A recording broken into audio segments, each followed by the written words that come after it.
கேக்குறாங்க. என்ன கேக்குறாங்க? ஒருத்தவர் தொழுவுறாரு, அத்தையாத்து உட்கார்ந்து அத்தையாத்து ஓதுறாரு, அத்தையாத்துல ஓத வேண்டியதெல்லாம் ஓதி முடிச்சிட்டாரு. இப்ப சலாம் கொடுக்க வேண்டியது மட்டும்தான் பாக்கி. சலாம் கொடுக்கறதுக்கு முன்னாடி டர் விட்டாரு, காத்து விட்டாரு. இவருடைய தொழுகை கூடுமா கூடாதா அப்படின்னு கேட்கிறாங்க. என்ன சொல்லணும்? சரியான திருமறை குர்ஆனையும் அல்லாஹ்வுடைய தூதருடைய வழிமுறையும் பின்பற்றக்கூடியவராக என்ன சொல்லணும்? அது இந்த மாதிரி இந்த வசனத்துல அல்லாஹ் இப்படி சொல்லி காட்டுகின்றான், ரசூல் ஸல்லல்லாஹு அலைஹி வஸல்லம் இப்படி சொல்லி காட்டுறாங்க. அப்ப நம்ம என்ன செய்ய வேண்டும்? அப்ப இந்த வசனத்தின் அடிப்படையிலையும் இந்த ஹதீஸ்ல இருந்தும் இந்த மாதிரி காட்டு பிரிந்து விட்டால் தொழுக கூடாது அப்படின்னு சொன்னா உண்மையிலே அறிவாளின்னு ஒத்துக்கலாம், ஆய்வாளர் ஒத்துக்கலாம். என்ன சொல்றாரு தெரியுமா? அருள்றதே ரெண்டா பிரிக்கிறாரு. ஷாஃபி விட்டா கூடும், அனபி விட்டா எப்படின்னு பாருங்க. ஒருத்தவர் கேட்கிறாரு, இந்த மாதிரி டரு விட்டேன் கூடுமா கூடாதா, நீ எந்த மதுகபு சொல்லு. அஜரத் நான் ஷாஃபி, உனக்கு கூடாது கூடாது கூடாது செல்லாது செல்லாது. அஜரத் நான் ஹனபி, செல்லும் செல்லும், ஓகே ஓகே போ. இப்படி ஃபத்வா கொடுக்கலாமா? இதுதான் நீங்க சாறு பிழிஞ்சு கொடுக்குறதா? கேளுங்க, அந்த ஃபத்வாவை கேளுங்க. அடுத்து இருக்கு, நிறைய ஃபத்வா இருக்கு அதிரடி. தொழும்போதோ கடைசி அத்தையாத்தில் இருக்கும் போதோ கடைசியாக சலாம் கூறும் போதோ காத்து பிரிந்தால் தொழுகை கூடுமா? இப்ப என்ன கேட்டுக்கான்னு சொன்னா, ஒருவர் தொழுகிறாருங்க, அத்தையாத்து ஓதிட்டு இருக்கிறாரு, அத்தையாத்து நிலையில இருக்கிறாரு, ஒது முறிஞ்சு போச்சு. அந்த காற்று வெளியாகி விட்டேன்னு சொன்னாக்க ஒது முறிஞ்சு போச்சு. இப்ப தொழுகை கூடுமா என்று கேட்டுக்கிறாங்க சலாமுக்கு முன்னால.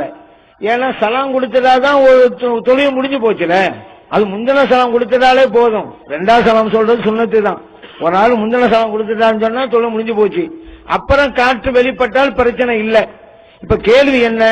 சலாம் கொடுக்கல, அத்தியாயத்துல உட்கார்ந்து இருக்கிறாரு, இப்ப காற்று வெளிப்பட்டது, சட்டம் என்ன அப்படி கேட்டுக்கிறாங்க. ஷாஃபி மதுஹபை பொறுத்த மட்டில், எங்க இருக்கவங்க ஷாஃபி மதுஹப் தானே, ஷாஃபி மதுஹபை பொறுத்த மட்டில் தொழுகை கூடாது. ஏன்னா சலாம் கொடுக்கிறது ஃபர்லு, ஒரு ஃபர்லு பாக்கி இருக்குது, அதுக்கு முன்னாலேயே ஒது முறிஞ்சு போச்சு, அதனால போய் ஒது செஞ்சது மறுபடியும் தான் தொழுவணும், தொழுகை கூடாது. வடகரையில சாஃபியா அனபியாங்க? அனபியா? அப்ப தொழுகை அம்பேல் இல்ல. ஆனா ஹனபி மதஹப் யாரும் ஹனபி இல்ல, இந்தியாவில் இருக்கிறாங்க. ஹனபி மதஹபா இருந்தா அத்தியாயத்துல உட்கார்ந்துட்டாலே போதும். ஏன்? அந்த ஓதுறது சலாம் கொடுக்கிறது அதுவெல்லாம் அந்த மதஹப்ல வாஜிப். வாஜிபை விட்டா தொழுகை கூடும், ஆனா மறுபடியும் தொழுவது வாஜிப் அப்படி வச்சிருக்காங்க. இப்ப ஹனபி மதஹப்காரு தொழுகிறான்னு வச்சுக்கிறோங்க, அத்தியாயத்துல உட்கார்ந்து இருக்காரு, சலாம் கொடுக்கல, காத்து வெளிப்பட்டுருச்சு, இப்போ தொழுகை கூடுமா? தொழுகை கூடும். புரிஞ்சு போச்சு. இனிமே சலாம் கொடுக்கிற சத்தம்லாம் வரும்னு எதிர்பார்க்காதீங்க, அவன் இப்படிதான் சொல்லிவிட்டோம். சரியா? அஜரத்து உட்கார்ந்து அத்தையாத்துல உட்கார்ந்து இருக்காரு அப்படின்னா உட்கார்ந்து சத்தம் கூர்ந்து கவனிக்கணும் நீங்க தான். இல்லாட்டினா நீங்க பண்ற தப்புக்கு அவர் என்ன பண்ணுவாரு? அவரு டமால்னு ஒரு சத்தம் கேட்டுச்சுன்னு வைங்க, முடிஞ்சு போச்சு, அவ்வளவுதான். தொழுகை கூடும்.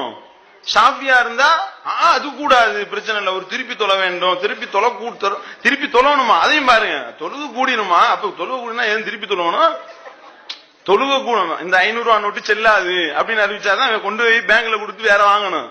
500 ரூபா செல்லாது ஆனால் செல்லும், செல்லாது ஆனால் கொடுத்து நீங்கள் மாற்றிக்கொள்ளலாம் அப்படின்னு சொன்னா மோடி மாதிரியே பேசிக்கிட்டு இருந்தா என்ன அர்த்தம்?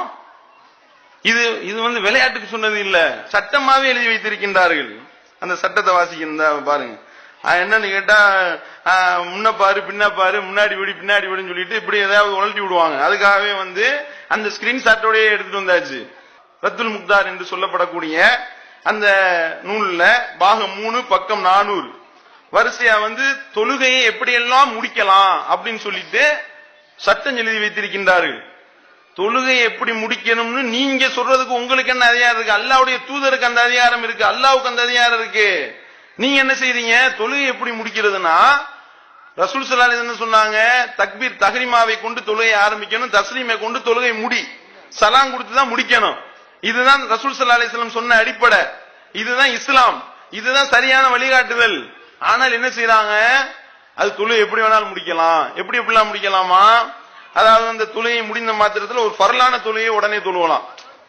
அத்தையாத்து ஓத வேண்டியதெல்லாம் ஓதி முடிச்ச உடனே தமான் எந்திரிச்சு அல்லாஹ் அக்பர் அடுத்த தக்பீர் கட்டலாம், அல்லது நஃபிலான தொழுகையை தொழுவலாம், அல்லது பக்கத்துல உட்கார்ந்து இருப்பாருல்ல சலாம் கொடுக்க தேவையில்லை, திடீர்னு அப்படின்னு சிரிக்கலாம். ஏன் திடீர்னு என்ன ஆச்சு, தொழுகை முடிச்சிட்டேன்னு அர்த்தம் அப்படின்னு சொல்லி விளக்கம். அதே மாதிரி என்ன செய்யலாம், வெடிச்சிருப்பி சிரிக்கலாம். வரிசையா வரும் பொழுது அவ் யுஹுதிசு அம்தன், வேண்டுமென்றே காட்டிவிட்டு முறிக்கலாம். இருக்கா இல்லையா? அப்ப நீங்க சொன்னீங்கல்ல இந்த சாறு புழிஞ்சு, எங்க புழிஞ்சீங்க சாறு? குர்ஆன் ஹதீஸ்ல இருந்து புழிஞ்ச சாரா இது? உங்களுடைய விருப்பம், உங்க இஷ்டம், உங்க இஷ்ட பிரகாரம் தான் நீங்கள் மார்க்கத்தை வளைத்திருக்கின்றீர்கள் என்பதற்கு ஆதாரமா இல்லையா? அப்ப ரசூல் ஸல்லல்லாஹு அலைஹி வஸல்லம் அவர்கள் என்ன சொன்னார்களோ அதுக்குண்டான விளக்கம் தான் ஷாஃபி மதுஹப், அதுக்குண்டான விளக்கம் தான் ஹனஃபி மதுஹப்னா ரசூல் ஸல்லல்லாஹு அலைஹி வஸல்லம் அவர்கள் ரெண்டு விளக்கம் சொன்னாங்களா? முறியும் ஆனா முடியாது, கூடும் ஆனா கூடாது, வரும் ஆனா வராது, அப்படி சொன்னாங்களா? சிந்திக்கணுமா இல்லையா? அப்ப உங்களுடைய இஷ்ட பிரகாரம் நீங்க சொல்லுவீங்க, உங்களுடைய இஷ்ட பிரகாரம் எழுதி வைப்பீர்கள், அதுக்கு அல்லாஹ்வுடைய தூதரை பலிகடா ஆக்குவீர்களா? அல்லாஹ் தன்னுடைய திருமறையில் என்ன சொல்லி காட்டுகின்றான்? வமா கான லிமுமினி வலா முமினத்தின் இதா கலல்லாஹு ரசூலுஹு அம்ரன் அன் யகூன லஹுல் ഖിയറத்து மின் அம்ரிஹிம். அல்லாஹ்வும் அவருடைய தூதரும் ஒரு விஷயத்தை பற்றி முடிவெடுத்து விட்டால் அதுல சுய அபிப்பிராயம் கொள்வதற்கு எந்த ஒரு மூமினான ஆணுக்கோ பெண்ணுக்கோ அருகதை கிடையாது என்று அல்லாஹ் சொல்லி காட்டுறான். வமை யாஸில்லாஹ வ ரசூலஹு ஃபக்கத் லவ்வ வலாலம் முபீனா. யார் அல்லாஹ்வுக்கும் அவருடைய தூதருக்கும் மாறு செய்கின்றானோ அவன் தெளிவான வழிகேட்டில் விழுந்து விட்டான் என்று அல்லாஹ் எச்சரிக்கிறான். விளையாட்டா? அல்லாஹ்வுடைய தூதருடைய வழியில விளையாட்டா? இஸ்லாமிய மார்க்கத்தில் விளையாட்டா?